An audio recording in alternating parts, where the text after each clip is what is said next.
250ಕ್ಕೂ ಹೆಚ್ಚು ಮಂದಿ ಸ್ಟಿಲ್ ಕಣ್ಮರೆಯಾಗಿದ್ದಾರೆ. ಇವರನ್ನು ಹುಡುಕುವ ಕಾರ್ಯ ನಡೀತಾ ಇದೆ.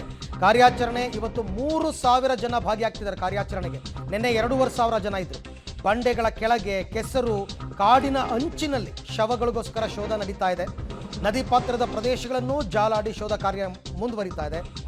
ಪಬ್ಲಿಕ್ ಟಿವಿಯಲ್ಲಿ ಮೆಗಾ ಗ್ರೌಂಡ್ ರಿಪೋರ್ಟ್ 5ನೇ ದಿನದ ಕಾರ್ಯಾಚರಣೆ ಯಾವ ರೀತಿ ಇದೆ ಅಂತ ನೋಡ್ತಾ ಹೋಗೋಣ. ವಯನಾಡಿನ ಚೂರಲ್ಮುಲೆಯಲ್ಲಿ 5ನೇ ದಿನದ ಶವಗಳ ಹುಡುಕುವ ಕಾರ್ಯಾಚರಣೆ ಆರಂಭವಾಗ್ತಾ ಇದೆ. ನೀವೀಗ ಗಮನಿಸ್ತಾ ಇದ್ದೀರಿ, ಇವತ್ತು ಬೆಳಗ್ಗೆ 5ನೇ ದಿನದ ಕಾರ್ಯಾಚರಣೆಯನ್ನು NDRF ತಂಡದವರು ಶುರು ಮಾಡ್ತಾ ಇದ್ದಾರೆ. NDRF ತಂಡದವರ ಜೊತೆಗೆ ಸ್ಥಳೀಯ ಸ್ವಯಂ ಸೇವಾ ಸಂಸ್ಥೆಗಳವರು, ಜೊತೆಗೆ ಸೇನೆಯವರು ಎಲ್ಲರೂ ಕೂಡ ಜೊತೆ ಆಗ್ತಾ ಇದ್ದಾರೆ.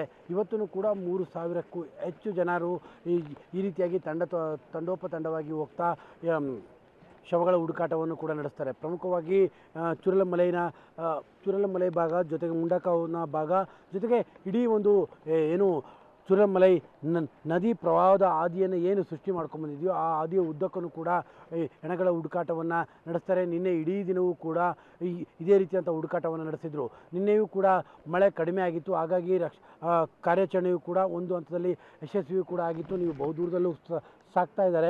ಅಲ್ಲೊಂದು ಟೀಮ್, ಅಂದರೆ ಎಲ್ಲ ಕಡೆಯೂ ಕೂಡ ನದಿಯ ಪಾತ್ರ ಯಾವ ರೀತಿಯಾಗಿ ಹರಿದಿದೆಯೋ ಆ ಎಲ್ಲ ಭಾಗಗಳಿಗೂ ಕೂಡ ಒಂದೊಂದು ಟೀಮ್ಗಳು ಈಗ ಹೋಗ್ತಾ ಇರುವಂಥದ್ದು.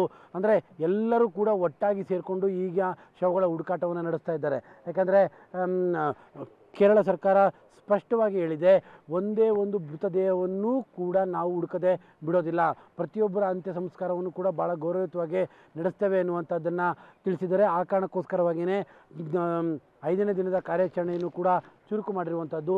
ಮತ್ತೊಂದಿಷ್ಟು ಜನರು ಕೂಡ ನೀವೀಗ ಆ ಕಡೆ ಭಾಗದಲ್ಲೂ ಕೂಡ ಪ್ರಮುಖವಾಗಿ ಅಂದರೆ ಬೆಳಗ್ಗೆ ಎಲ್ಲರೂ ಕೂಡ ತಂಡೋಪತಂಡವಾಗಿ ಬರ್ತಾ ಇದ್ದಾರೆ. ಅವರೆಲ್ಲರೂ ಕೂಡ ಟೀಮ್ಗಳನ್ನು ಮಾಡಿ ಒಂದೊಂದು ಪ್ರದೇಶಗಳಿಗೆ ಕಳಿಸ್ತಾ ಇರುವಂಥದ್ದು. ಮೊದಲನೇದಾಗಿ ಅಲ್ಲೊಂದು ನೋಟನ್ನು ಕೂಡ ಮಾಡ್ಕೊಳ್ತಾರೆ, ಯಾವ್ಯಾವ ಪ್ರದೇಶಕ್ಕೆ ಹೋಗ್ತಾರೆ ಅಂತ. ಅಲ್ಲಿಂದ ನೋಟನ್ನು ಮಾಡ್ಕೊಂಡಂಥವ್ರು ಮತ್ತೊಂದು ಈಗ ಆ ಕಡೆ ಭಾಗದಲ್ಲಿ ಹೋಗ್ತಾ ಇರುವಂಥವ್ರು ಅವರೆಲ್ಲರೂ ಕೂಡ ಮುಂಡಕಾಯಿ ಭಾಗಕ್ಕೆ ಹೋಗ್ತಾ ಇದ್ದಾರೆ. ಅವರೆಲ್ಲರೂ ಕೂಡ ಅಲ್ಲೊಂದಿಷ್ಟು JCBಗಳು ಕೂಡ ಎಲ್ಲವೂ ಕೂಡ ನಿಂತಿರೋದನ್ನು ಕೂಡ ಗಮನಿಸ್ತೀರಿ. ಇನ್ನೇನು ಕೆಲವೇ ಕ್ಷಣಗಳಲ್ಲಿ JCBಗಳು ಕೂಡ ಕಾರ್ಯಾಚರಣೆಗೆ ತೆರಳುತ್ತವೆ. ಒಟ್ಟಾರೆ ಎಲ್ಲರೂ ಟೀಮ್ ಬೈ ಟೀಮ್ಗಳನ್ನು ಮಾಡಿಕೊಂಡೇ ಈ ರೀತಿಯಾಗಿ, ಯಾಕಂದರೆ ಪ್ಲಾಂಟಾಗಿ ಹುಡುಕಬೇಕು, ಸುಮ್ಮನೆ ಯಾರೋ ಇಬ್ಬಿಬ್ಬರು ಅಲ್ಲೆಲ್ಲೂ ಹೋಗಿ ಹುಡ್ಕೋದಕ್ಕೂ ಕೂಡ ಸಾಧ್ಯ ಇಲ್ಲ. ಹಾಗಾಗಿನೇ ಟೀಮ್ ಬೈ ಟೀಮ್ ಮಾಡಿಕೊಂಡು ಪ್ರತಿಯೊಬ್ಬರನ್ನು ಕೂಡ ಸೇನೆಯವರು ಮತ್ತು NDRFನವರೇ ಅದರ ಮುತುವರ್ಜಿನೂ ಕೂಡ ವಹಿಸ್ಕೊಂಡಿದ್ದಾರೆ.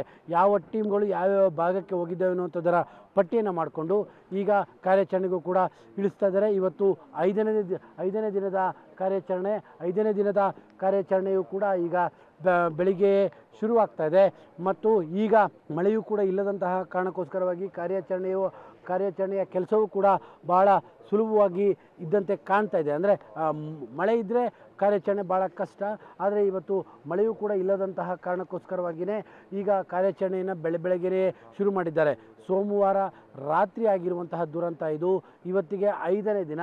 5ನೇ ದಿನದಲ್ಲಿ ನಿನ್ನೆ ಮತ್ತು ಇವತ್ತೇ ಭಾಳ ದೊಡ್ಡ ಇಂಪಾರ್ಟೆಂಟ್. ಯಾಕಂದರೆ 3 ದಿನಗಳ ಕಾಲ ಮಳೆ ಇತ್ತು, ಜೊತೆಗೆ ಬ್ರಿಡ್ಜ್ಗಳ ವ್ಯವಸ್ಥೆಯೂ ಕೂಡ ಇರಲಿಲ್ಲ. ಶವಗಳ ಹುಡುಕಾಟ ಮತ್ತೊಂದಕ್ಕೆ ಎಲ್ಲದಕ್ಕೂ ಕೂಡ ಭಾಳ ದೊಡ್ಡ ಮಟ್ಟದ ತೊಂದರೆ ಆಗ್ತಾಯಿತ್ತು.